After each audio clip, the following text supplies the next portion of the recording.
اللہ سرکار کی شفاعت کے صدقے میں اللہ کی رحمت صدقے میں جنت میں جانے کا بھروسہ رکھتے ہیں اور وہی ہمیں حاصل ہوگا انشاءاللہ۔ درود پاک پڑھیں، اللہم صلی علی سیدنا مولانا محمد وعلی آل سیدنا مولانا محمد وبارک وسلم صلاۃ و سلام علیک یا رسول اللہ۔ اب یہ ایک مرتبہ نہیں ہوگا، یہ سجدے میں گرے، سرکار سجدہ فرما رہے ہیں، اللہ تعالیٰ نے حکم فرمائے سر اٹھائیے، اب شفاعت کیجیے، آپ کی شفاعت قبول ہوگی۔ سرکار فرماتے میرے لیے ایک حد مقرر کر دی جائے گی، میں شفاعت کروں گا اور اس کے بعد میں لوگوں کو جنت میں داخل کرتا چلا جاؤں گا، کئی لوگ جنت میں داخل ہو جائیں گے، پتہ نہیں کتنے ہوں گے وہ۔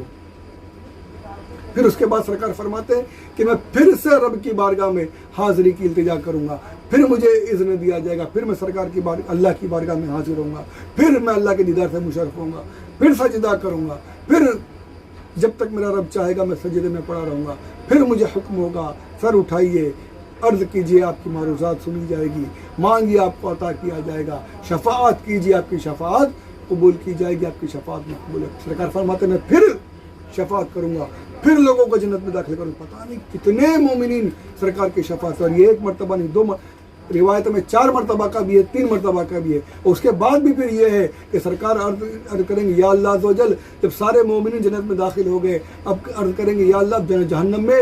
وہی لوگ بچے ہیں جن پر ہمیشگی کی جہنم باقی، ہمیشگی کی جہنم کا جن پر وعدہ ہو گیا ہے، اب جن کے دل میں ذرہ برابر بھی ایمان ہوگا تو حضور فرماتے ہیں انہیں بھی جہنم سے نکال دیا جائے گا، انہیں بھی میں جہنم میں جا کر کے نکال کر لے آؤں گا۔ داروغہ ایک حدیث میں یہ بھی کہ داروغہ جہنم یوں عرض کریں گے یا رسول اللہ آپ نے تو اللہ کا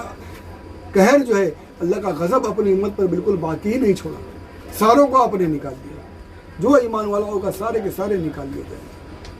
آگے اور تفصیل بھی ہے کہ ان کے سجدوں کی جگہوں کو چھوڑ کر سارا بدن جلا ہوا ہوگا، جن ماتھا، ناک، ہاتھ کے ہتھیلیاں وغیرہ جو سجدے کی جگہ جو ہیں جن سے سجدہ کرتے تھے وہ نہیں جلی ہوں گی، باقی سب کچھ جلا ہوگا، پھر انہیں نہر حیات میں غوطہ دیا جائے گا اور پھر وہ پھر سے چمکنے والے ہو جائیں گے، پھر سے انہیں جنت میں داخل کیا جائے گا۔ ایسے بھی لوگ جہنم سے نکلیں گے، سرکار جہنم میں جا کر نکالیں گے۔ پھر ایک حدیث میں یہ بھی کہ اللہ تعالیٰ خود اپنی قدرت سے بھی جن کے دل میں ایمان ہوگا ذرہ برابر باقی ہوگا انہیں بھی جہنم سے نکالا جائے گا۔ تو یہ حدیث پاک یہ کہہ رہی ہے، حدیث یہ بتاتی ہے کہ ایمان والے گناہ گار جو جہنم میں گئے ہوں گے، چلے گئے ہوں گے، انہیں بھی نکال لیا جائے گا۔ اور دیوبندی وہابی یہ کہتے پھرتے ہیں کہ جسے اللہ چاہے گا اس کے لیے شفیع کھڑا کر دے گا، جو کبھی کبھار کا گناہ گار ہوگا، ہمیشگی کا گناہ گار نہیں ہوگا، جسے چاہے گا، جو کبھی کبھار اس نے گناہ کیا پشیمان ہے، اللہ اسے بخشنا چاہے گا تو ایسے بخش دے گا شفاعت کی آڑ لے کر کے۔ اب حدیث یہ کہہ رہی ہے، تفویض الایمان یہ کہہ رہی ہے، فیصلہ آپ کو کرنا ہے کہ آپ کو کس کو ماننا ہے، کس کو سننا ہے۔ اسماعیل دہلوی نامی غدار کی باتوں کو سننا ہے یا اپنے پیارے آقا صلی اللہ علیہ وآلہ وسلم کی حدیث پاک کو سننا ہے، اور 1400 سال سے جو عقیدہ چلا آ رہا ہے اس عقیدے کو ماننا ہے، کہ نئے بنے ہوئے عقیدے کو ماننا ہے یا اس پرانے عقیدے کو ماننا ہے۔ یقیناً دل یہی کہے گا کہ ہمیں اسی بات پر قائم رہنا ہے جو 1400 سال سے ہمارے اسلاف نے ہمیں سکھائی ہے، ہمارے اکابرین نے ہمیں سکھائی ہے، جو بات ہمیں ہمارے آقا صلی اللہ علیہ وآلہ وسلم نے سکھائی ہے، ہمیں اسی بات پر قائم رہنا ہے، تو اسی پر عمل کیجیے۔ ان غداروں کو دور بھگائیے،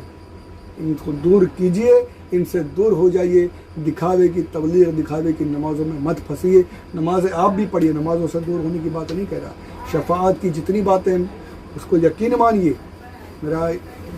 جو آپ کو یہ کہے کہ نماز وغیرہ چھوڑو، شفاعت پر بھروسہ کر کے بیٹھ جاؤ، بالکل غلط بات، نہیں چلے گا، نہیں چلے گا۔ آپ کو نمازیں جو آپ پر فرض ہے وہ ساری چیزیں کرنی ہے، حج فرض ہو گیا حج بھی کرنا ہے، زکوٰۃ فرض ہو گئی زکوٰۃ بھی ادا کرنی، ساری چیزیں کرنی۔ حضور نے فرمایا نماز میری آنکھوں کی ٹھنڈک ہے، تو اب ایسے امتی بنیے جو حضور کی آنکھوں کو ٹھنڈک پہنچائے، نہ کہ ایسے امتی بنیے کہ جس کی وجہ سے سرکار اپنے روضہ مبارکہ میں بھی روتے رہے اور دعا کرتے ہیں کہ اللہ میرے امتی کو معاف کر دے۔ تو کیا ہونا چاہیے؟ ہونا یہ چاہیے کہ ایسا کام کریں کہ حضور خوش ہو جائے کہ یہ میرا پیارا امتی ہے، سبحان اللہ، سارے امتی پیارے ہیں، سارے امتیوں سے سرکار کو محبت، لیکن وہ ایسا امتی بنے کہ سرکار بھی خوش ہو جائے کہ سبحان اللہ میرے طریقے پر عمل کرنے والا امت۔ تو شفاعت تو ضرور ہے، گناہ گاروں کی شفاعت تو ضرور ہے، پر یہ کیا بات ہوئی کہ گناہ گار بن کر ہی رہیں، ایسے بن جائے کہ جنت تو مل رہی ہے سرکار کی شفاعت کے صدقے میں، جو مقام ہمیں حاصل ہوا سرکار کی شفاعت کے صدقے میں، اس مقام سے اور اوپر ہو جائے۔